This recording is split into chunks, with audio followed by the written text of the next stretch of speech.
Hey y'all, it's Celt, and we need to talk about the Tennessee Three and Zoe Zephyr out in Montana, because there's something that you really need to know, that I really need you to understand. Fascism does not come at the tip of a sword. It comes at the tip of a pen.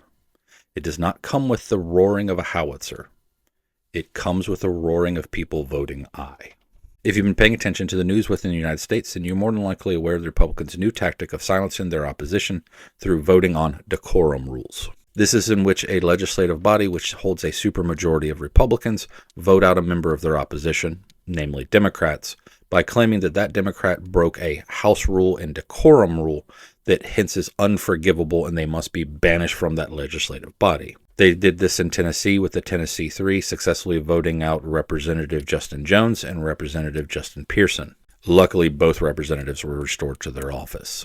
And very recently, as in within the last few weeks, Representative Zoe Zephyr was censured within the Montana legislation to where she is no longer allowed on the House floor.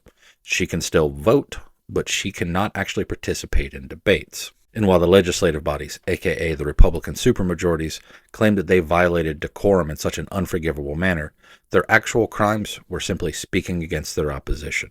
Legally elected representatives were punished for effectively speaking out of turn. In Tennessee, Representative Jones and Representative Pearson, along with Representative Gloria Johnson, held a protest in the well, and this was deemed unforgivable. Interestingly enough, while Representative Johnson was voted on, she was not voted out of her office, but the two freshman black representatives were voted out. In Montana, Representative Zephyr did the unspeakable act of speaking against an anti-trans bill in her state, stating that Republicans would see the blood on their hands if this bill passed.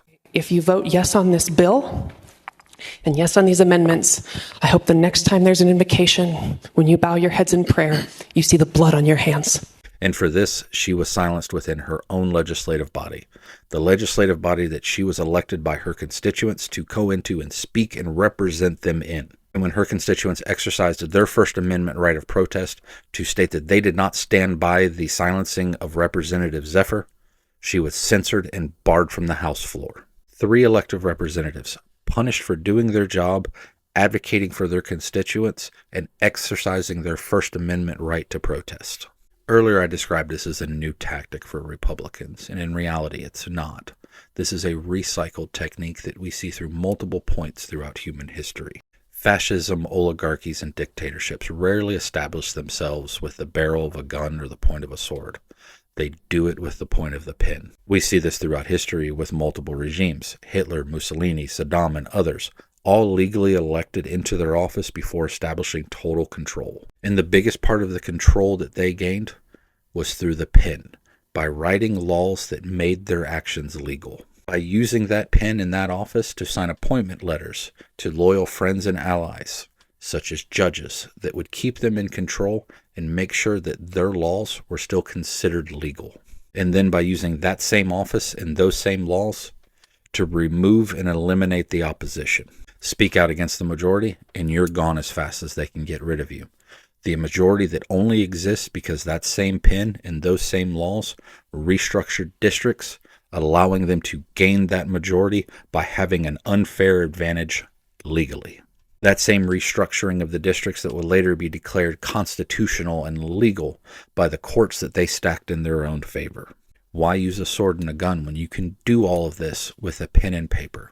When you can do this in such a way that people will deny it's happening even though they are watching it with their own very eyes. They know with a pen they can take over an entire country without a single shot fired. It is important that we do not back down. Not our representatives, not us as a people, that we continue to exercise our rights, that we continue to make our voices heard, to make ourselves seen, and to exercise our right to protest. To show you how important it is, I want you to think of an atrocity that happened throughout human history. I want you to think about it and realize that due to that same pen, there's a high chance that that atrocity was legal when it happened. So to Representative Pearson, Representative Jones, Representative Johnson, and Representative Zephyr, continue to fight. Your constituents still need your voice representing them. And to the rest of us, we don't get to stop either. We must continue the fight and make our voices heard and known. As always, stay vigilant, stay safe. I love you all. Until next time.